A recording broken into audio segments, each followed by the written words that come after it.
Yeah. So in the previous class, we talked about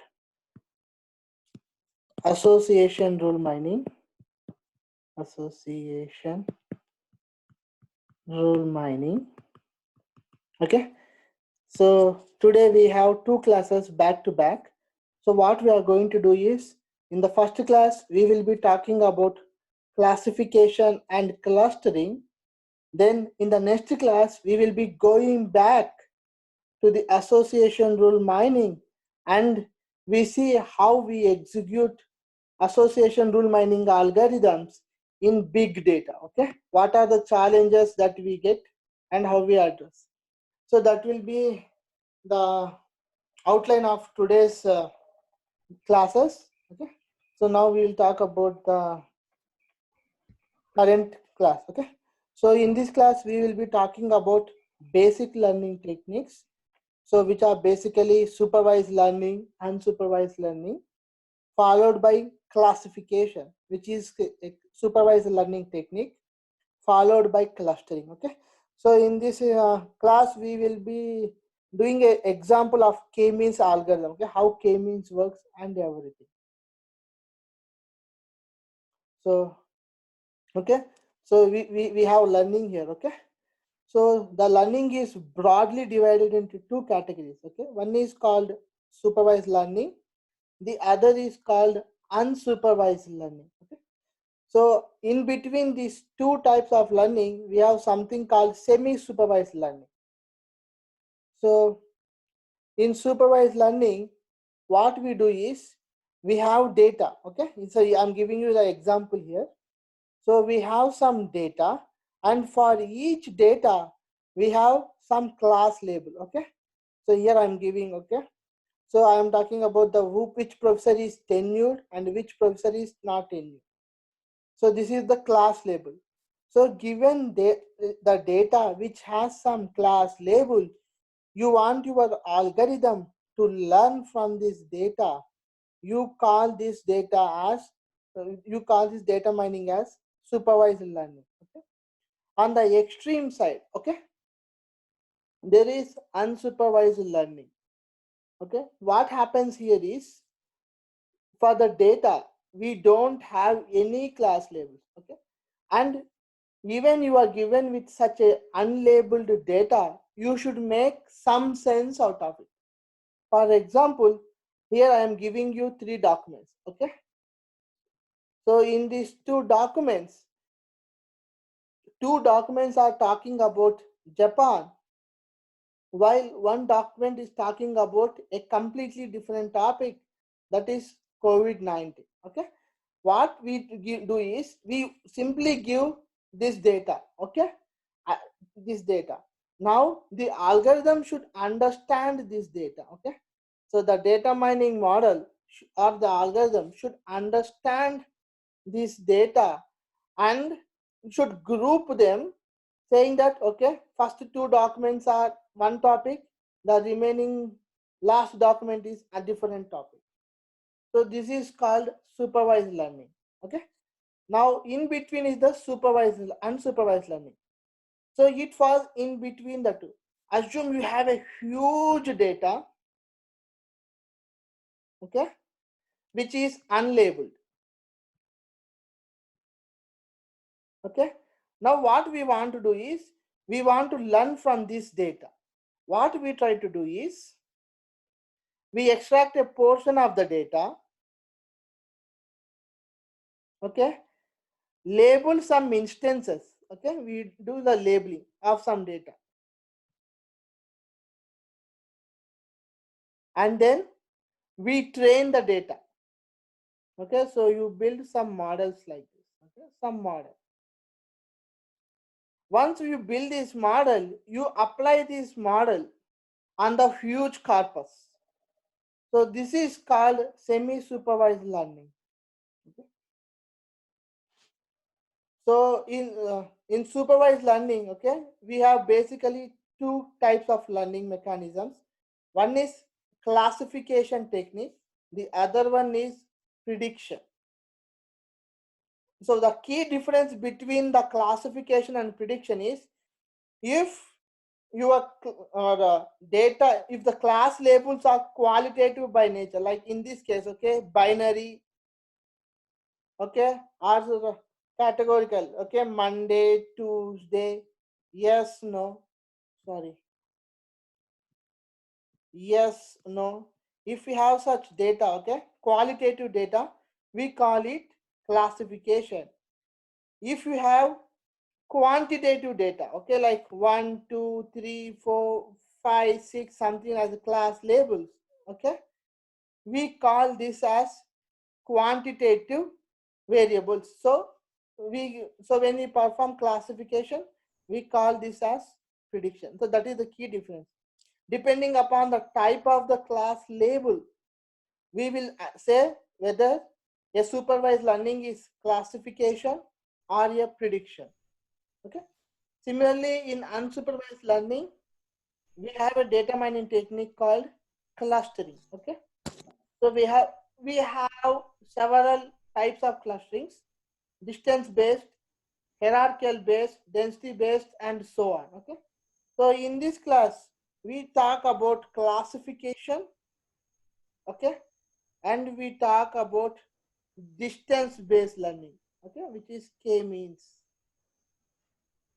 So we focus on these two algorithms. No, these two data mining techniques. Sorry, not algorithms, data mining techniques. Classification. Okay. So in the classification, what we do is we first do it in two steps. One is called model construction. Okay. So first one is we construct the model, and next one is model usage. Okay, where we test our model and use it. These are the two. Okay. So what we say is the model construction phase is called training phase, because we are we are using the data to train the model. So this is called training phase. The next one is called testing phase. Okay. Note, if the if the test set is used to select models, it is called validation test. What this line says is, assume you have different data mining models. Okay, you have come up with data mining model 1, data mining model 2, data mining model. You have 3 different classification models. Okay, now among these 3 models, okay, you want to choose one model for the real world application. So when you are doing this task, this is called validation test.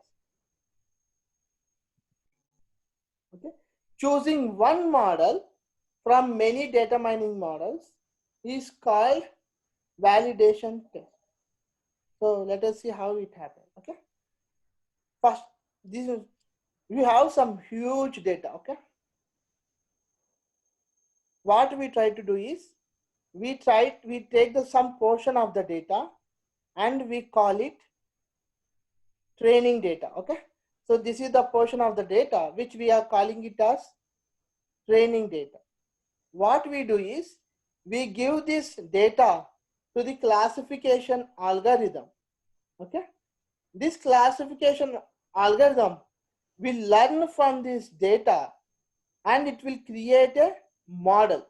Okay, we will see how the model is created subsequently, but now think everything as a black box. Okay, so you have some data which will be inputted given as an input to the classification algorithm, which will construct some model. How to construct? We will discuss subsequently. Okay, we will construct the classification model. Okay, then this is the example. If the rank of the person is professor, or if age, or if his number of if his experience or years work experience is more than 6, then his tenure is yes. Okay, so this kind of model we will build. Okay, once we have built this model, what we do is we take the training data. Okay, and we input the training data to the previously built classification model. Okay, and we measure the performance of this one. Once we feel that this model is good, okay, now what we do is we take the new data, okay, that is unseen or newly coming data, and we push this data as an input to the classification model to get output, that is whether the professor is tenured or not. Okay, so this is how a typical classification model works. So basically you have the data, you split it into training and test set. Okay, train, test, give it to a data mining model mon, which will give you some model. Once you have this model, input the test data set and check and evaluate the model. So we have several measures, okay? Accuracy, precision, F1, sensitivity, and so on. Okay, we will discuss about these things also later in this class. So now what we do is, okay, we talk about the classification technique called decision trees. Okay, this is the fundamental classifier. Okay, so what I am trying to do is I try to explain decision tree with an example. Okay, the theory part is given in the next slide, which I am going to escape. Okay, so please read it later. So what happens is, okay, I am taking some data. Okay,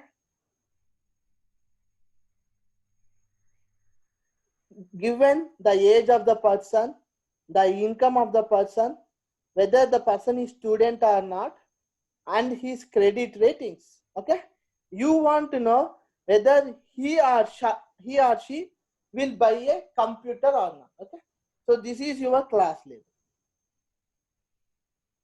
You should note that class labels are generally given at the last. Okay, last column often represents a class label. Now, given this data, what you want to do is you want to build some model. Okay, you want to make some sense out of this model. So this is your model. What you want to do is first you have taken age. Okay, why we have taken age, not income, student or something, we will discuss later. Okay, first thing what we do is we take age.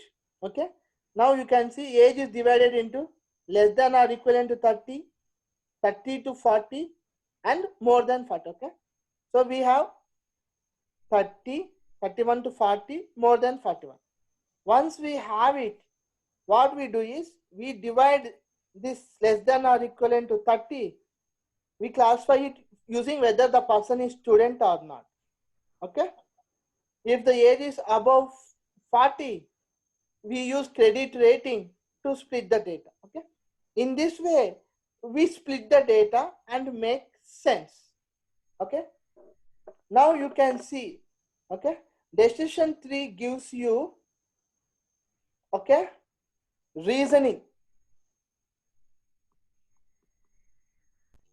Okay, it tells you if you are coming here. Okay, why, if I am giving you some new data, okay, if the decision model says yes, you can clear, it will tell you why it is saying yes. It gives you the reason. It says, okay, let us take the person's age is 30, he is a student, so he is going to purchase computer, something like this. It will give us the reason. Okay, this is the advantage of decision tree. Okay, now we will see how we split it. So this is the algorithm, which I am not going to explain. You please read it. Okay, now we will look at attribute selection. Previously, we have split the data, okay, using age. Why did we choose it? How do we choose the attributes? That is an important point, okay. So the most important thing is entropy. You measure the entropy, okay. The formula to calculate entropy is this. In the comments of this okay, in the comments I have provided you the URL, okay, YouTube URL, to explain how this will come.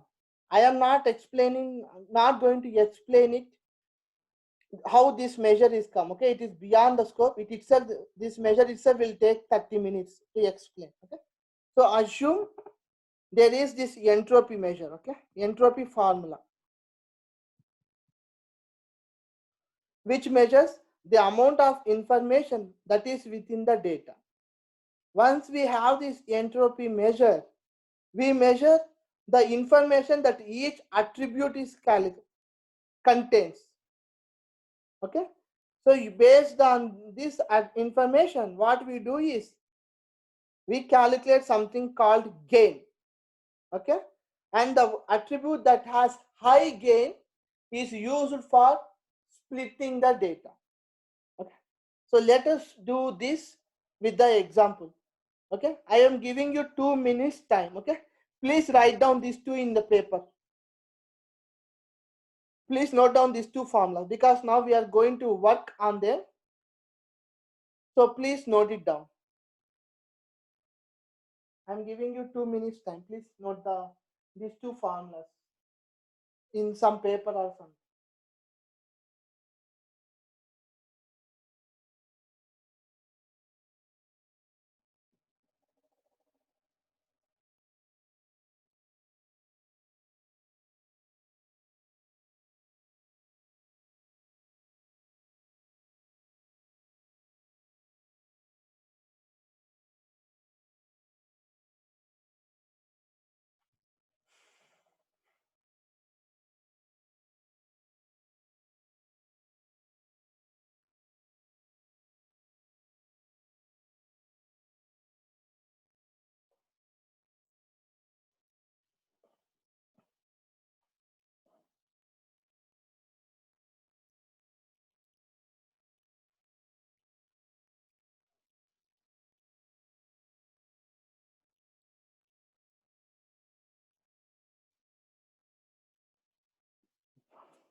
Am I going too fast? Hello, students, can you hear me? Am I going too fast? Okay. Could you understand?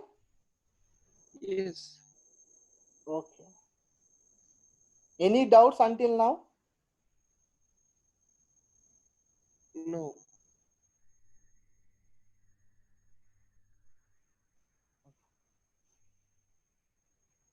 I hope you guys have written these formulas. Okay. Now we will see how these things.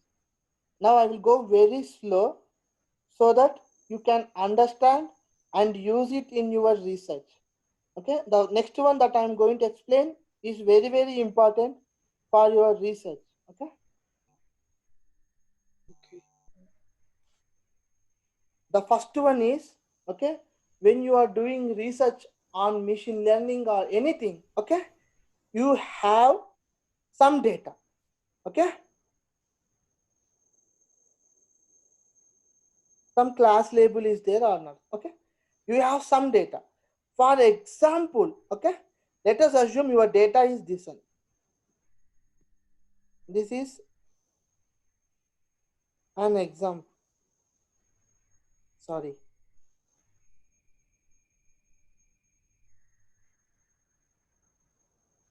Okay, assume you are given this data. Now, okay, what the most important thing for a reviewer is, he wants to know how the classes have been, distributed, or what is the entropy in the data. Example, okay, Assume I am giving you 10 rows of data. Okay. So I am giving you 10 rows of the data. In these 10 rows, okay, 9 rows have same class label. Okay, they belong to class 1.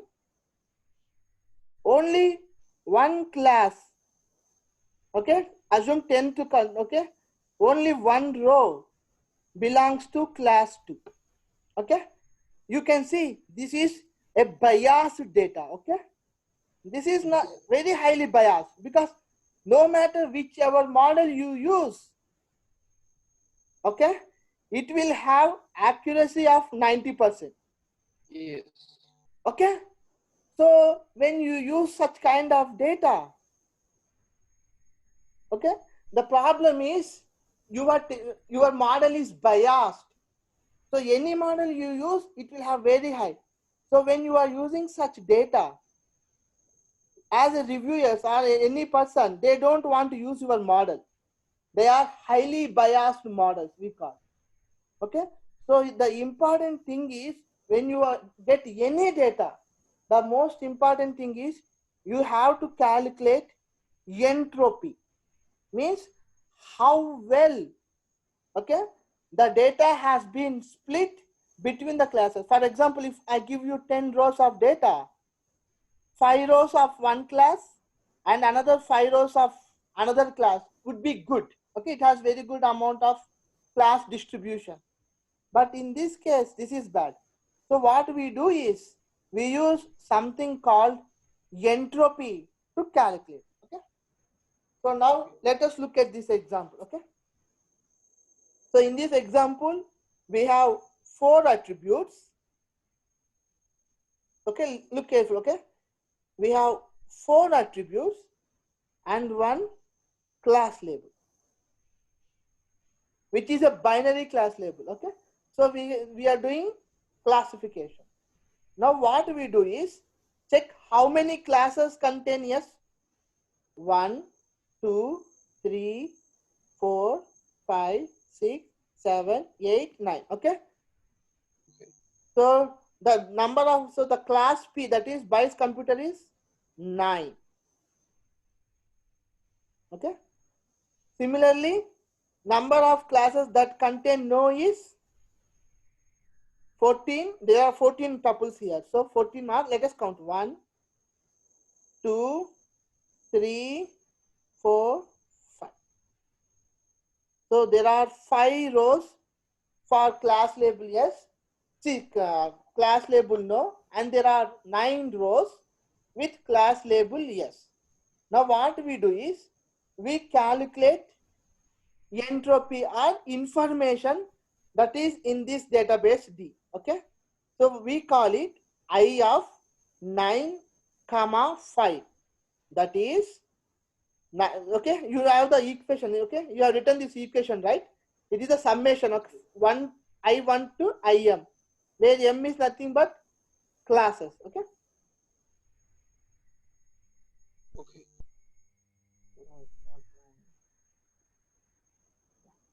so what we do is 9 by 14 log 2 of 9 by 14 minus 5 by 14 log 2 5 by 14. So the information gain is 0.94. It means the value is very close to 1, right? So it means it has a very good information in the data. Clear? Clear. Any doubts until now? You can put it in the chat. If any students have problem, please let me know in the chat.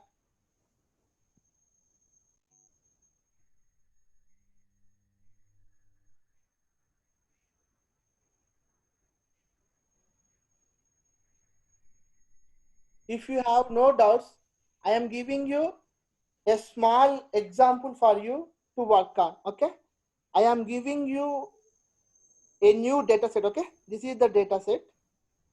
Okay, so class P is 20,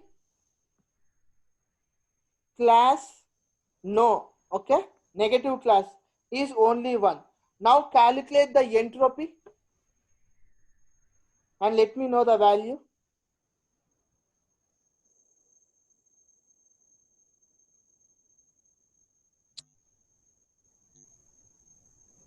Or you can type, if it is difficult for you to calculate, okay, at least put me this equation. You have to put in the chart. Students are requested. Okay. They need to. You type yeah. this equation in the chart. Okay.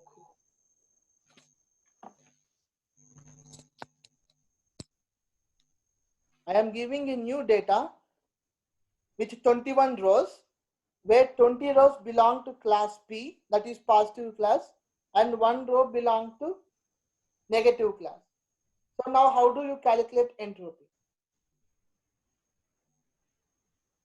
How does the equation look like?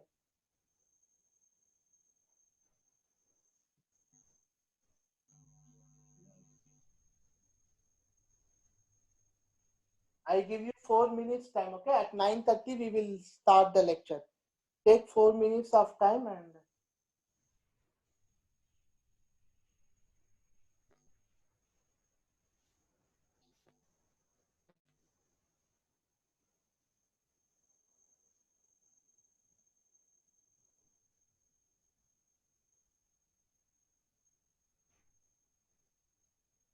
if you don't understand this one, okay, your entire research will be in problem. Understand the entropy. That's why I'm giving you as an classwork.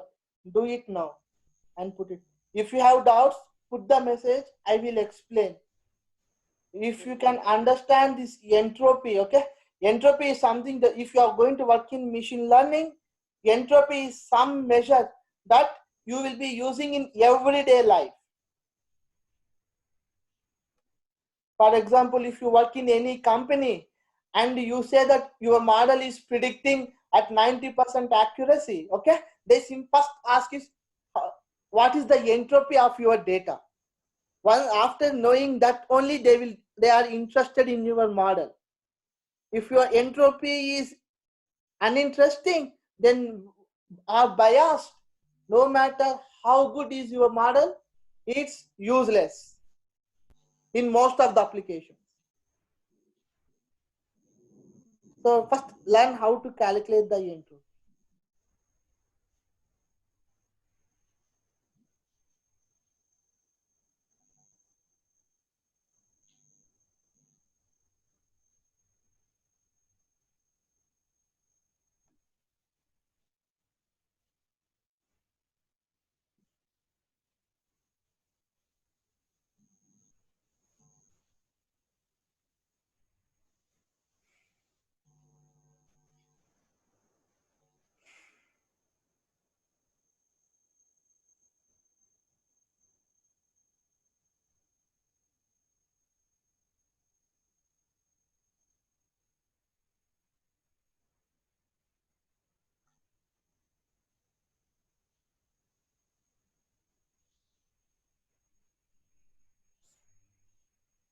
Professor, I send Hmm? it. I Yes? send it to you. Yes, I am looking. Yes, yes, no problem. Send them. Okay. Only 2 people are sub. I think you can you see my screen? Yes, yes. So there is your, can you see your messages? Because I shared my Yes. desktop. Yeah, so let them do it, no problem. Let the students see, no problem. Most important point is they should learn. They can copy, but at least they should learn. Copying is also an art, so no problem. I allow it. Beg, borrow, or steal are valid. So you should learn it. The way doesn't matter. Only 3? No, only 2 people. What about the rest?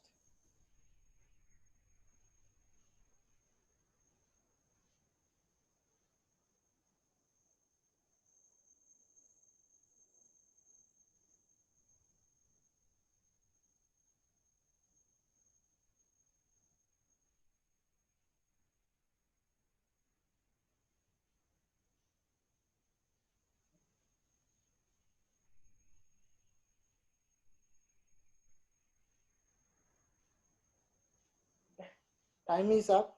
Only 2 students out of how many? 18. Okay. Yeah. You have observed, okay? You can see when I have given you, sorry, in this data set, okay? The value is very little, okay? Almost close to 0, right? Yes. What does it mean? Your data does not contain Has. much needed information. Close to 0, okay? At the same time here the value is close to 1. It means Yes. your data contains good amount of information. The same thing, okay? If I give you 3 classes, okay? The same thing, okay? You simply have to do it for all 3 classes. So n classes, n. The formula remains the same, okay? Now we will go back, okay? So the entropy set, this data set has good amount of distribution of class labels, okay? Now what we have to do is, among these 4 attributes, which attribute I have to first choose to split the data, okay? Decision tree idea is you keep on splitting the data, okay? So which attribute I have to use? That is not known, okay? So what we try to do is, let us take the attribute age, okay? So info of attribute age in the data we are going to calculate, okay? So we are going to use the second one, okay? Now we are looking, this is for database. This is for the attribute, okay? Information that is contained by the attribute. So what we do is, we come to this table, okay? Look at this table, okay? Okay. Now for age, we have only 3 types, right? Less than or equivalent to 30, 30 to 40, Yes. more than 40, okay? Now for each category of age, we measure how many positive cases, how many negative cases. Yes. Similarly, for the second one, we measure how many positive cases, how many negative cases. How many positive, how many negative, okay? Once we did know this information, we do something like this, okay? Okay. 5 by 14, okay? Because the total summation is 5, okay? 2 plus 3 is 5, right? Yes. So 5 out of 14 cases where the distribution is 2 comma 3, right? There are 2 positive cases, there are 3 negative cases. So Yes. 5 by 4. This is see, 2 plus 3 is nothing but 5, okay? This will be common. Similarly, there are 4 tuples in 14 of class 31 to 40, out of which 4 belong to positive class, 0 belong to negative class. Similarly, 5 by 14, I 3 comma 2. Okay. Now, if you calculate this value, you will get this. Okay. Okay. Now, can you guys? My question for you is, I have directly written it, right? Yes. Can you elaborate this equation? You replace this one similar to this one. Rewrite this entire equation by replacing I2 comma 3, 4, okay? Replace this and rewrite the equation and put it in the chart. Rewrite this equation.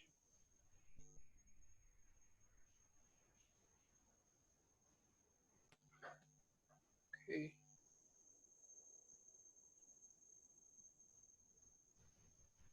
The full equation or just I to 3? You have to write like this, okay? I will write a little, give you some hint. 5 by 14, okay? Into I2 comma 3, how to write? Like this, okay? So into minus Okay. Okay. 2 comma Understand. 2 plus 3 is 5. Okay, I understand. Okay, something like log 2 something. Okay, blah blah blah. You Okay. should write like. Okay.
What the ratio?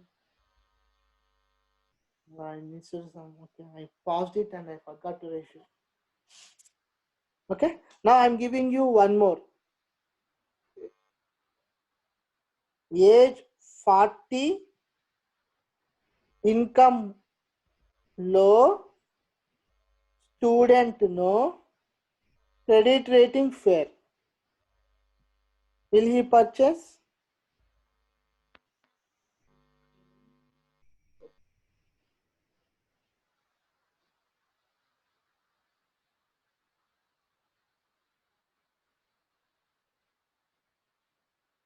Then it will.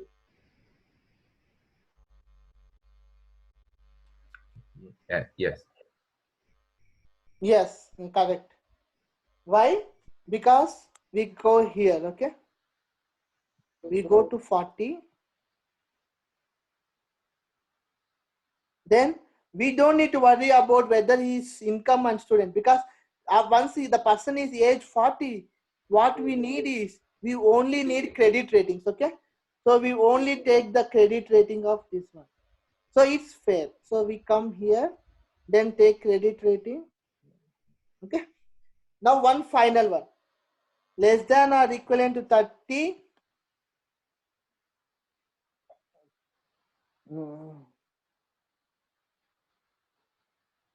Income is high.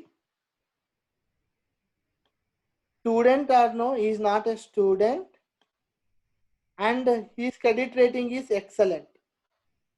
Now let me know which class he belongs to. No. Yeah, perfect. That's it. Okay. Now you understood, right?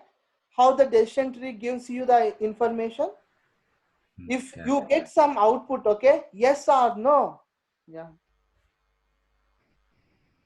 Yeah, interesting. Yeah, many people are coming. Good.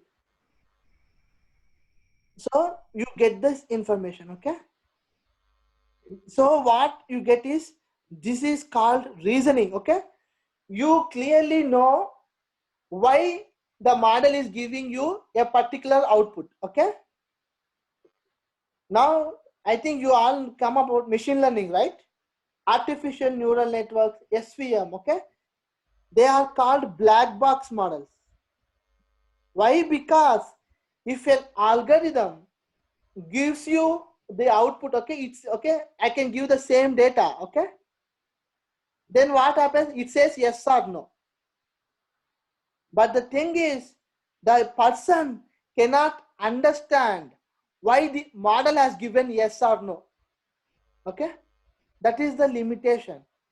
So what happens is, like if you are talking about like web pages or documents, okay, where life or where the user doesn't need to know much, okay, of the classification, the black box models are very good. But if the person, okay, or the domain expert wants to know the reason, okay, then you can't use black box models. That is the major limitation. So when you have that problem, decision trees are the best. That is why decision trees are still applied. Okay, this is the power of the decision trees. So remember, okay, there are two types: the models that give you the reasoning and the models that are basically black box nature. Okay, depending upon the application, you have to choose the model.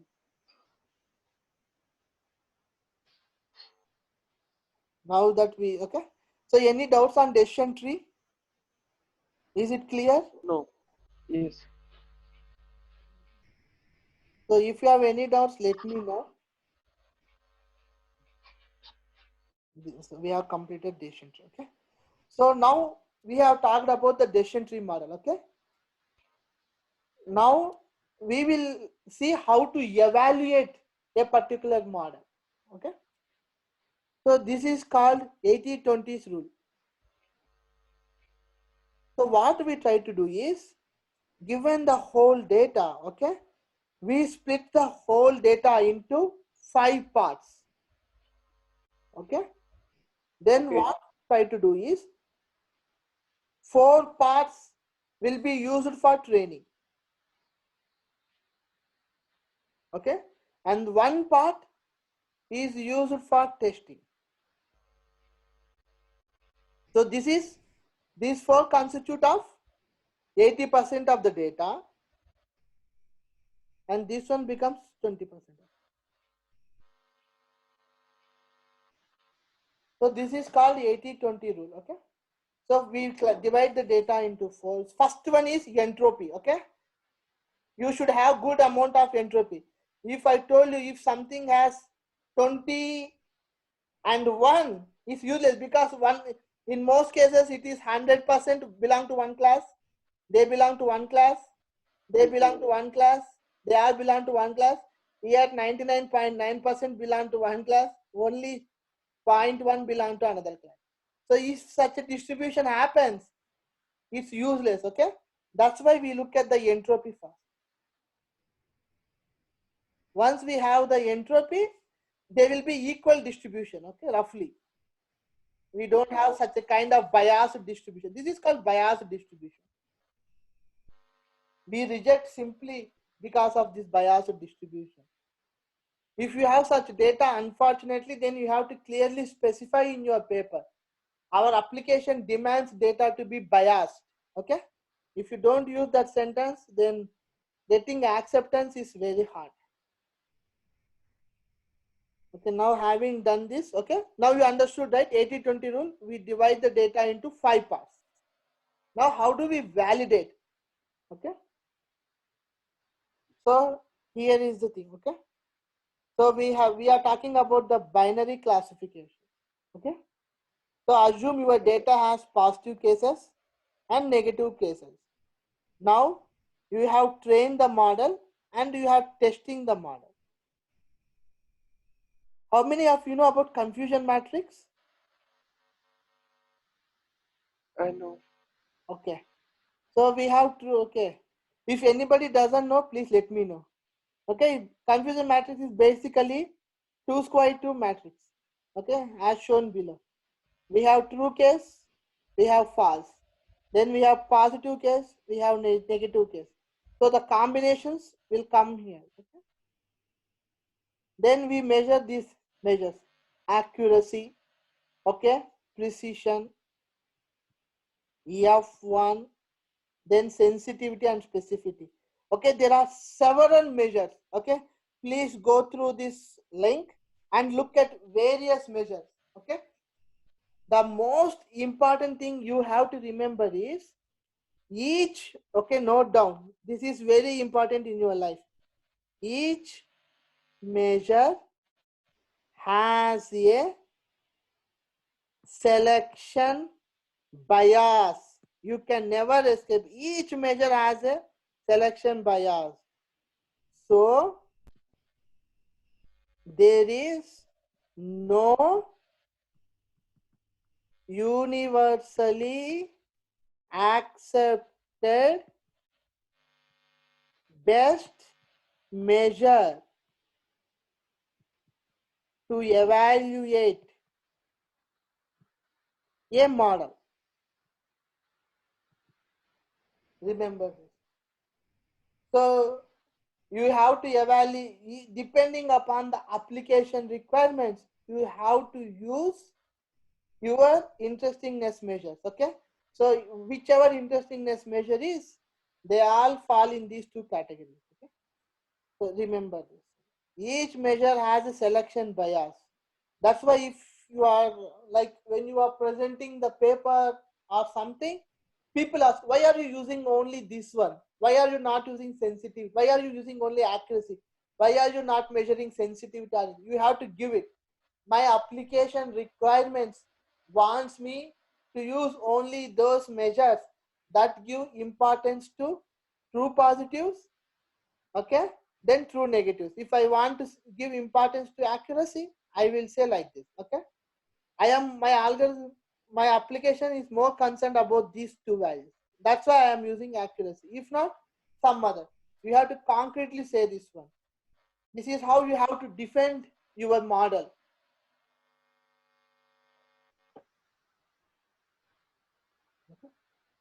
Now, how do we evaluate? Okay, we discussed here the measures. Okay, now how do we evaluate? We call it five-fold validation. So in this one, what we do is we first divide the whole data into 5 parts. Okay, assume this is the testing part. First, what we do is we use 1, 2, 3, 4 for training the model and we test it. Okay, then what we do is we measure accuracy, precision, then F1 and some other, okay, whatever.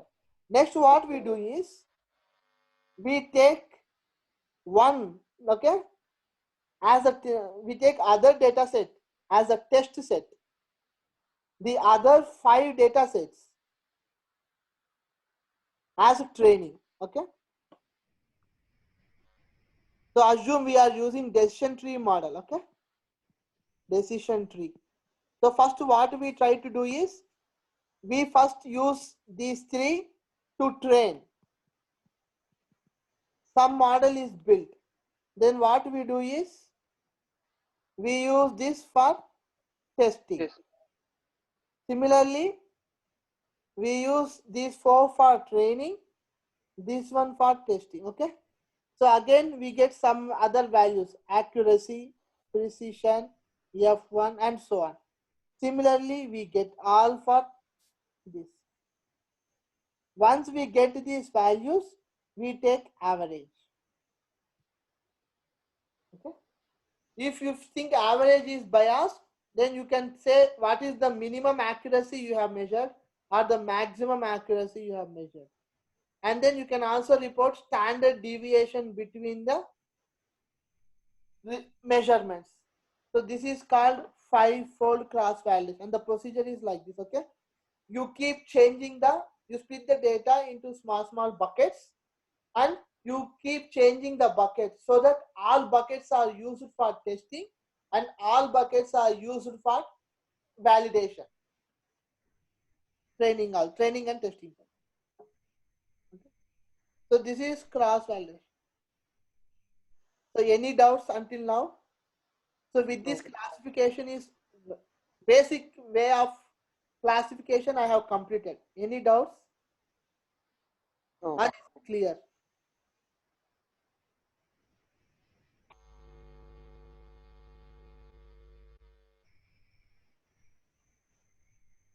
Okay.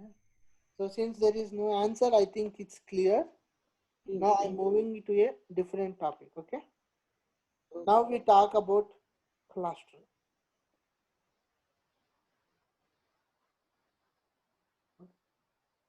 What is a cluster analysis? Clustering is okay. Given a collection of objects, data objects. Okay. What you want to do is you want to group them in such a way that there is high intra-similarity between the objects and low inter-cluster similarity between the clusters. For example, you want to achieve high intra-cluster similarity, that is objects in the same group are highly similar to each other. Similarly, low cluster similarity means objects in one group are dissimilar to objects in other groups. This is called, so this approach is called clustering. So cluster analysis means finding similarities between data according to the characteristics found in the data and grouping similar data objects into clusters. For example, I am giving you some data. Okay, assume this is X and Y coordinates. Now your objective is you want to group the data in such a way that, see, within the group there is high intra-cluster similarity, okay, and between the clusters there is low inter-cluster similarity. So you want to achieve something like this. This is called clustering, okay. So where do we use clustering? First one is we use clustering for summarization. For example, I have so many documents, okay. What I do is I apply clustering and then I group the documents into two or more into classes. Once I do the clustering, I generate summary. So this is one technique. So clustering is very important. Okay? Then next one is you want to compress the images. So you given same images, okay? You want to group them, and for each group you want to employ a different compression technique to efficiently compress the data. Similarly, you want to find k nearest neighbors, you do it. Outlier detection, okay? So these are all important applications, okay, of clustering. So just now we discussed about this one only, okay? High intra-similarity and low inter-similarity between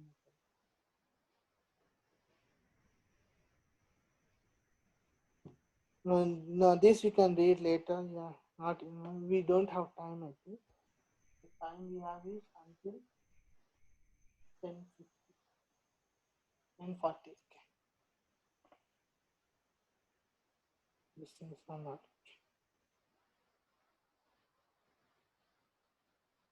So I previously I told you, right? We have partitioning, hierarchical clustering, density-based clustering, grid-based, and evaluation of clusters and summary. There are different things, but in this presentation, okay, we only talk about partitioning cluster, okay? What partitioning says is, if you are given some data, okay, you want to partition the data such that data within the each partition are very similar to each other. Okay, so this is called partitioning. So how do we achieve this? We will be looking at now. Okay.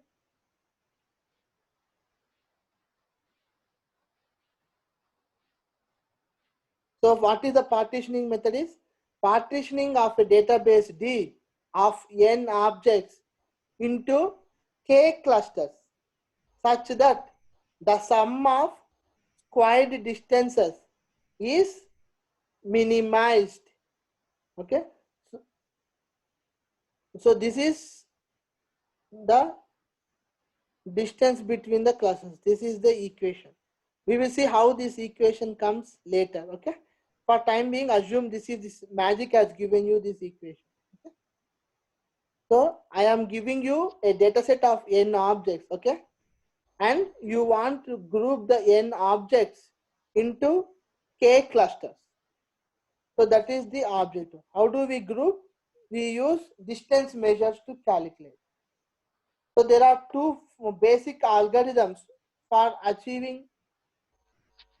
doing partitioning. Okay, there are two basic methods. One is k-means algorithm and another one is called k-medoids or PAM. Okay, these are very old algorithms. You see how old they are. Okay, so we will now look at these two. How many of you know about Euclidean distance? I don't know. I know K means. So what is the Euclidean distance then?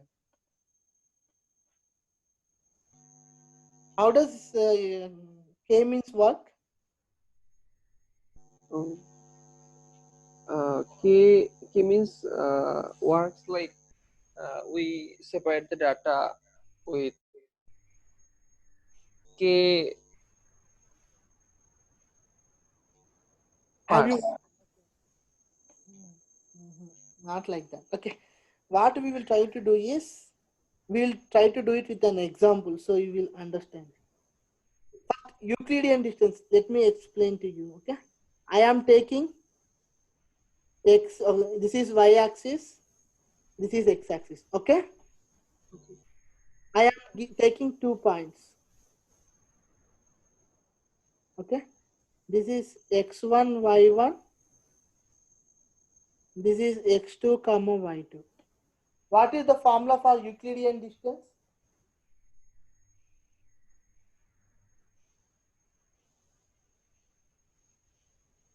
Can anyone tell what is the formula for Euclidean distance?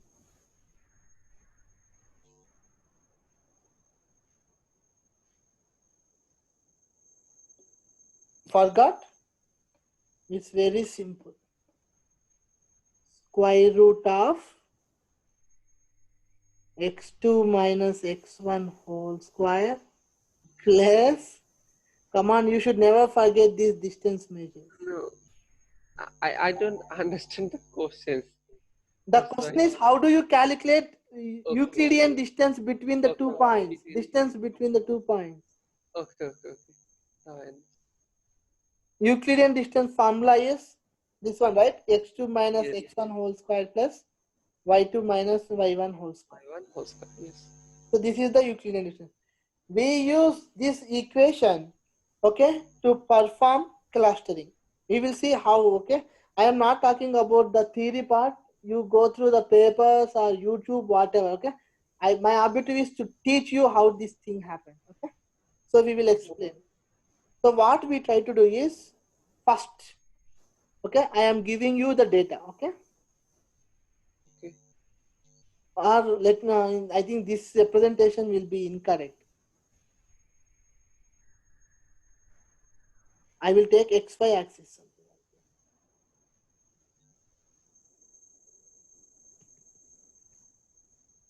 Data is spread like this. Okay, data is how. Okay, there are only two data, two axes. Okay, now data is spread like first. Let us first we define number of clusters. Okay, we define k. So let us assume k is 2. Then what we do is we first randomly choose two clusters, Points. 2 points randomly. Then we calculate the distance. Okay. From this 2 And then, point yeah, another. yeah. So we can take the centroid. Then we calculate the distance between the objects, and then we group them. Yes. Once we do this, what we do is we again calculate some centroid. We measure how distance it is. Then if the distance is fine, is okay. No object in the group moves. What we do is we end. But if the object is moving, we repeat again. This is at the surface level. So now we see how it happens. So here is the example. Okay, we are taking some initial data set. Okay, and we chose k is 2. That is the user specified. Now first one is we arbitrarily partition the objects into two groups. Okay, so given this data, we have split into two groups. Now what we do is we update the cluster centroids. So for this cluster, you measure the centroid. Similarly, for the another cluster, you choose another centroid. Once you have the centroid, what we do is we measure distances from centroid to each one.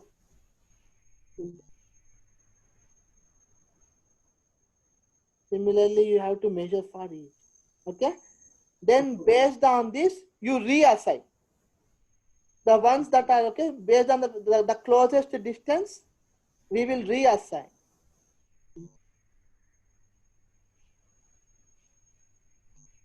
Okay. Once we reassign, what we do is again we recalculate the centroid. Yes. We recalculate the centroid. Once we recalculate, we get new centroids. Okay. Yes. Again, you calculate the distance.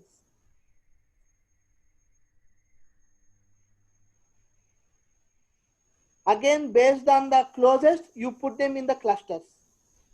And we continue this recursive loop until the centroids don't change. Yes. Okay. But the thing is that they keep on moving. Okay. So what happens is generally after n trials, we stop. We continue this recursive loop for m times or n times, and then we stop it. Yes. Now you guys learnt it, right? Very simple. Yes. So Pam, no. Okay. Now here is the thing. Okay, I am giving you this data. Okay, do the clustering, and let me.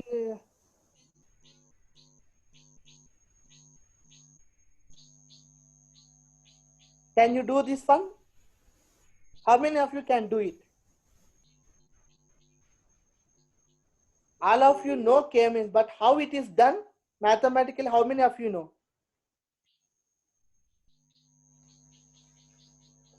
Put it in the chat.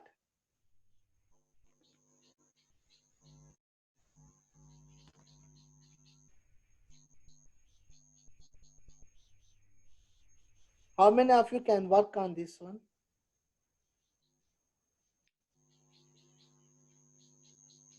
Because to my understanding, most of you just just understand the algorithm, okay? And then use already available public libraries, right? That's what you guys do, right? The problem is if you do like that, you don't understand what is happening in the algorithm, how the algorithm is behaving. That's why I told you, if you want to become a theoretical expert, you should understand how it is working. Let's do it in the class. I think we should have some time. That's why I'm trying to skip pages, okay? We have two attributes, right? Yes. Let us take one is weight is X attribute, height is Y attribute, okay? Okay. So I'm drawing. This is weight. This is height. Clear? Clear. So 1, 2, 3, 4, 5. 1, 2, 3, 4. Okay. Okay. Now what I am trying to do is 1, 1, right? So for the first point is here. Let me take different pen color. The first point is here. Okay. Okay. The second one is 2, 1. So 2, 1. 1. The third point is 4, 4. 3. So go to 4, put the Okay. 3. Yes. Okay. The next one is 5, 4. Okay. So another point. Previous one is gone. What's happening here? Why points are disappearing? Yes. Okay. Okay. Clear? So this is how this data looks like, right? In the graph. Okay. Now let us assume k is 2. Okay. Okay. Now what happens? We took 2 Let points. us take, yeah. Let us take 2 clusters. Yeah. Let us start from here only. This is one cluster, okay? Random, right? So Yes. we don't know anything. Okay. Okay. Oh, my hand is paining. Okay. These 2, okay? I have taken 2 as cluster centers, okay? So these are the clusters. Clear? Any doubt? I have taken 2 random because k is 2. So any doubt in understanding? No. Okay. Now what we do is, so let us take this is C1 and this is C2. Okay. Okay. Now what we have to do is, because there are 2, this is distance matrix. Okay. We call it distance. Matrix. One row is for cluster 1, one row is for cluster 2. Okay. And then, okay, so the rows are for clusters, the columns are for person. P1, P2, P3, P4. Okay. Now what we try to do is, from C1, okay, we measure distance between C1 cluster to P1. Okay. Okay. So what is the C1? What is the cluster center for C1? 1, 1, 1. 1, 1. What is the cluster for C2? C2, 1, 2. 2, 1. Oh, sorry. 2, 1. Yes. Okay, weight is, okay, 2, 1, 1, 1. Okay. Yes. Now we calculate from C1 to P1. That is square root of x1 minus y1, x2 minus y2. Y2. So 1 minus 1 whole square. Someone kept some chart. Let me see. What is okay 10, 11, 21? What is this message? Okay, oh, he's trying to answer. Okay, it's 0. Similarly, that is 0. Okay, it means from C1 to P1, the distance is 0. 0. Okay. Similarly, you calculate for CT to P1. Distance CT to P1. How much is this one? Please let me know the value.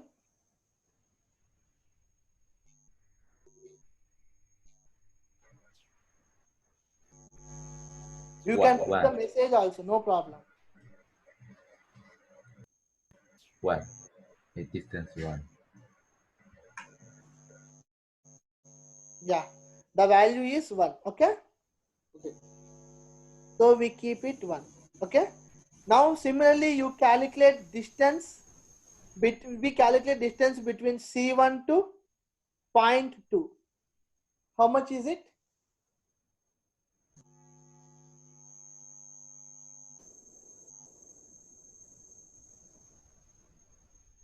You don't need to combine because since these are already P1, P2, we have all see.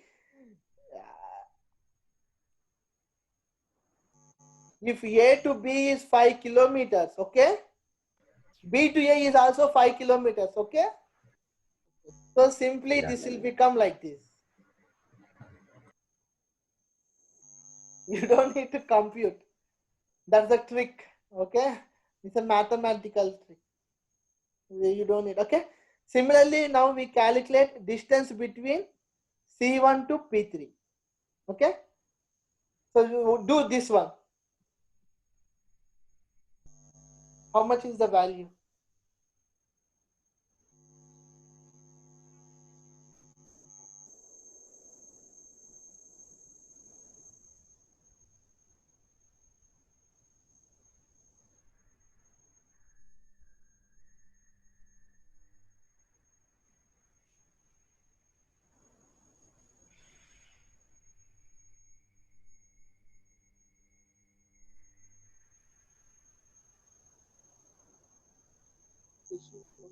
One. No, Okay, wait. distances don't lie between 0 and 1, okay? They can be very long also. Calculate properly.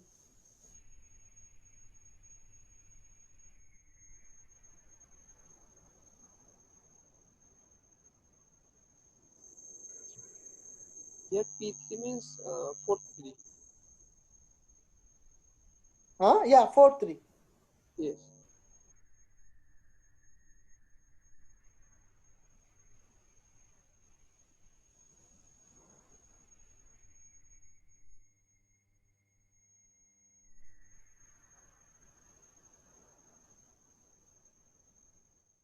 So what is the formula? Square root of Minus 1 whole square plus 4 minus 3 whole square. No, 3 minus what? 4 whole square. Minus 1 whole square.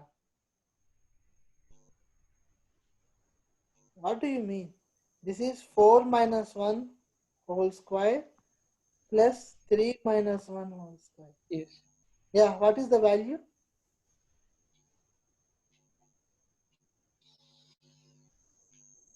It should be roughly around like 3.61. Okay. How much you are getting?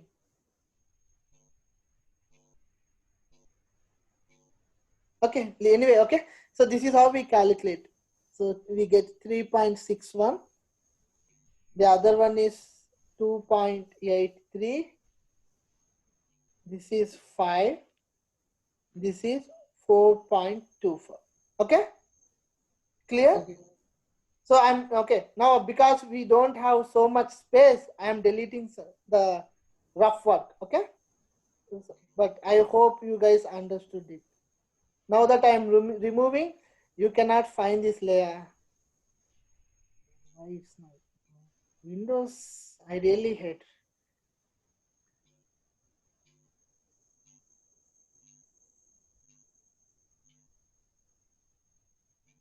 Yeah.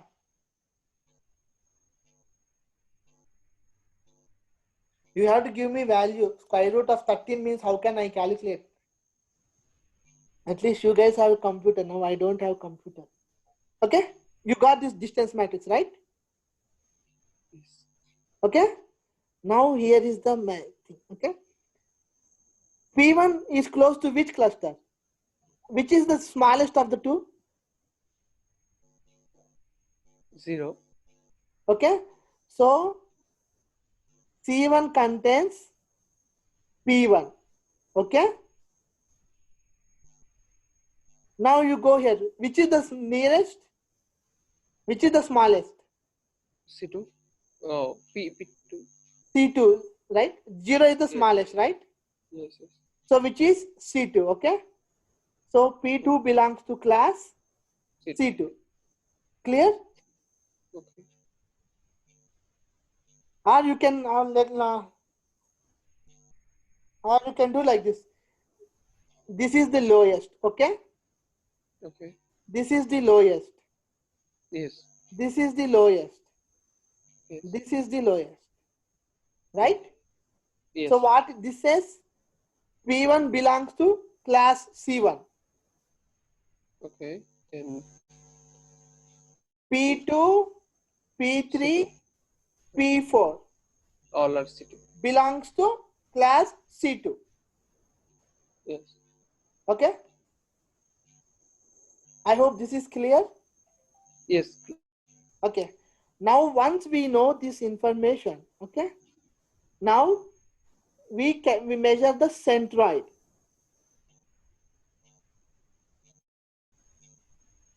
Measure the centroid of the things. We have only one point, right? P1. So the point is 1, 1. Okay? Centroid of C1 is 1, 1. Clear? Yes. Yes. Now we have to measure centroid for C2. So what is the centroid for C2?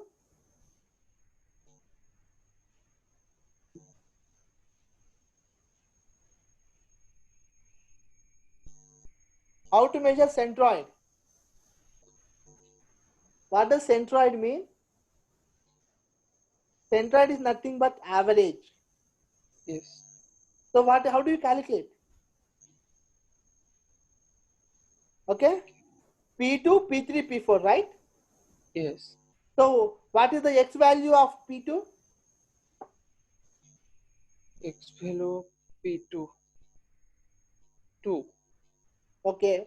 What is the X value of P3? 4. What is the X value of P4? 5. Okay. Always By average. Yes.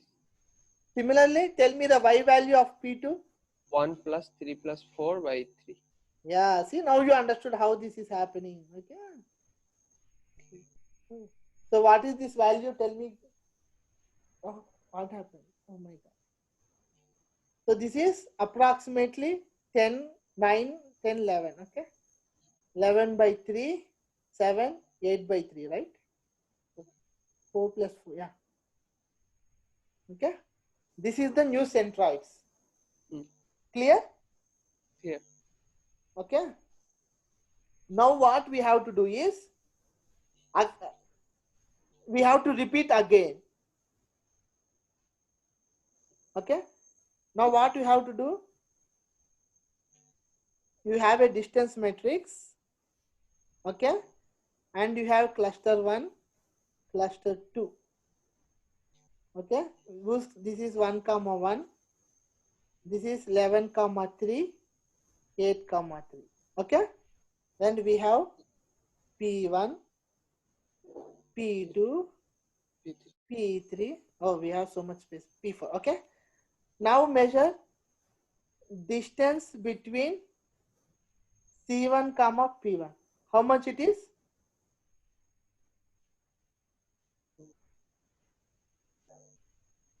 It's 0.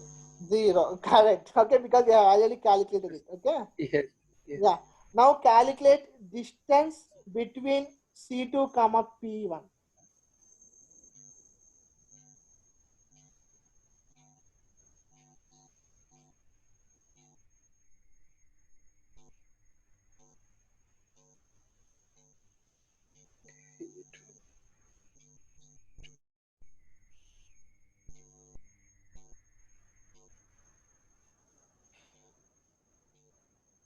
You know it, right? So square root of 11 by 3 minus 1 whole square, or you can convert this into value also, no problem. Okay. Plus, I don't know because I'm doing it on the fly. So I thought some of you may be using computers. Okay, this is the formula. Yes.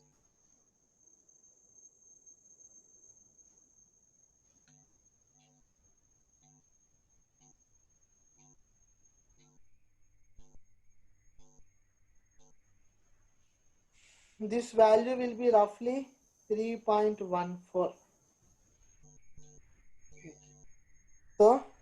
This is 3.14. Similarly, we do for other points. Okay. So Yes. P point, it will be 1, 2.36, Okay. 3.61, 0.47, Five. 5, 1.8. Okay. Okay. Okay. Now let us take, which is the lowest? Lowest. 0. This is lowest. Wow. P2 is now moving to P1. Okay. Can you see it? Yes. P3 is moving here. Okay. Then here. Got it? Yes. Right? Okay. Where do Yes. I write? Can I remove this? Removing this. May I remove the these ones, top ones? Yes. Or I have to undo again.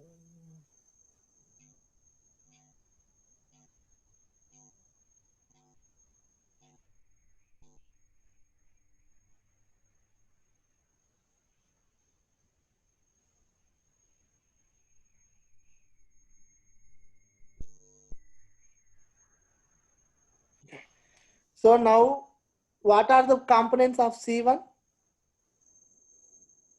What are the elements in C1? P1? P1 0 3.14. No. What are the elements in P1? P2 belong to C2, Sorry. 1 1. right? These are okay. So P1, P2 belong to C1 cluster. Okay. Yes. Now C2 cluster belongs to P3, P4. P4. Okay. Now give me the centroid. Centroid. Now I have taught you, right, how to measure the centroid. Do the average. Yes. And yeah, give me the centroid. 1 1 for C1 and No, what is centroid of the cluster? How to measure? 1 plus, oh,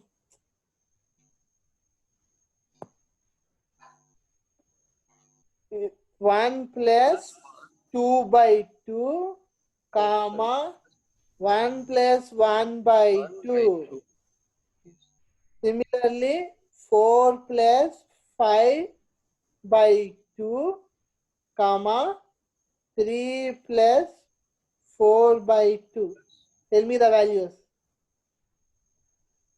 See, these are all recursive, okay? You know recursive functions. So these are recursive only. Just you keep on calling the same function. 3 by 2, 2 and 1. 3 by 2, right? Yes. And So 1. 3 by 2 is how much? 1.5?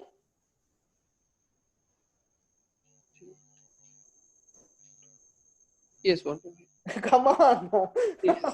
3 by 2 is 1 and then this is 1. do that. Yeah. What about C2? 9 by 2. Yeah, 9 by 2 is how much? Yeah, 4.5. 4.5, comma, And 3, comma. 7 by. Very good. Nice. Yes. Okay. Okay. So this is the clusters, right? Now let us look Yes. at the new how they, okay. So how did they move? Weight, height, okay. So we have points 1 here, 2 here, okay. 3. 1, Yes. 2, 3, 4, 5, 1, 2, 3, 3, 4, okay. Okay. So now 1.5, this is the cluster, right? Yes. So 1.5 is here, 1 is here. This is 1.5. Yes. Okay, it's in between, right? It's 1, 2. Yes. Between 1 and 2 is 1.5, right? Yes. This is 1.5, comma 1, right? Yes. Okay, so you now 4.5, comma 3.5. So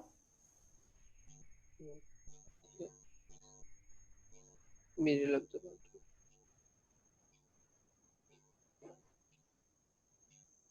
Clear? Yes. Now you have seen how the clusters have moved, centroids. Yes. Okay. Now what you have to do is, these are new centroids, right? Yes. The points have moved. Okay. From here, the points have moved here. Okay. Yes. So again, you compute the distance. You take C1, C2, and you redo. If the clusters are not moving, okay, in this case, the clusters will not move, okay, because they have already saturated, okay. Yes. So we stop. And we say these two are one cluster. And this one. Clear? Any doubts Yes. in understanding the algorithm? No doubt. So any doubts, let me know. Okay, so you guys have understood the algorithm, right? Yes. Right. In detail. I think now your brain works how the k-means works, right? Yes. Until now it is a black box. Just they clustered the group, know the keyword, just give. This is how the k-means work. Now tell me, what is the problem with this algorithm? If What are the problems? because I have to give the number of k. That is by default, okay. Next one. Next one is if the data is separated in many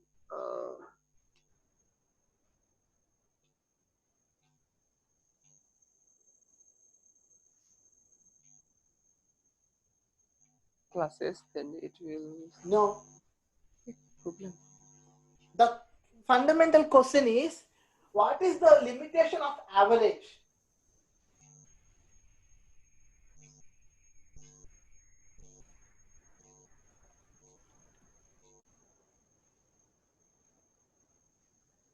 That is not the major problem.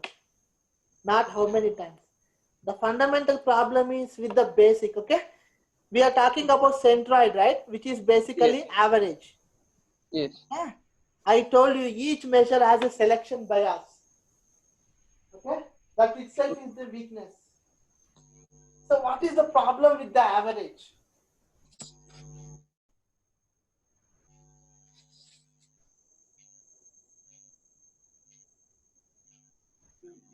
Okay, tell me one thing, okay? I am giving you 1, 2, 3, 4. What is the average? It's 2.5 maybe. It's 2.5. Yes. Which means the center is here, right? Yes. Okay, so it's okay. Fine. Okay. Now I will give you something like this. Okay. Now tell me the average. Okay. It's a problem. It's a huge problem because What is the word? Now what happens? What is 500. Something, right? So the center will be close to here. Yes. Yes. Okay. So what happens is, with the, if there is high deviation between the objects, okay, then average is sensitive. So in this case, the second case, this is an outlier, right? Extraordinary value that we picked up. Yes. Okay, average is sensitive to this value. This is why we don't use average some cases. Okay, so the better one is use median. What is the median?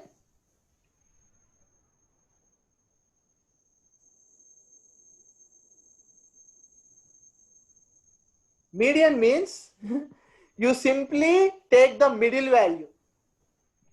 Okay, for example, here 1, 2, 3, 4, right? So 2, 3 are middle. Okay, so you take 2, 3, sum it up and divide it by 2. This is median. Okay, in this case 1, 2, 3, 4,000. Which is the middle value? 3, 4. 3. Oh, oh. Yeah, the middle, right? Here are 2, here are the 2. 3 is the Yes. middle one. Yes, sir. Okay.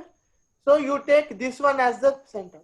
So this, if you take such a measure, this is called K median or PAM. Okay. If your data has very high level of outliers, then we call it as, then we use K midoid K or median. K median. Now it's Okay. clear. So this is clustering and classifying. Okay. K midoid, where we use median. Okay. So with this, the class has ended. Then we will meet around 10:50, right? Okay. So see you are in 10 minutes. So any doubts? No. So you understood both k-means and also decision tree clearly? Yes. Okay. If you have any doubts, please let me know in the next class. Okay. Now I will end this class. See you after 10 minutes. Thank you. Thank you.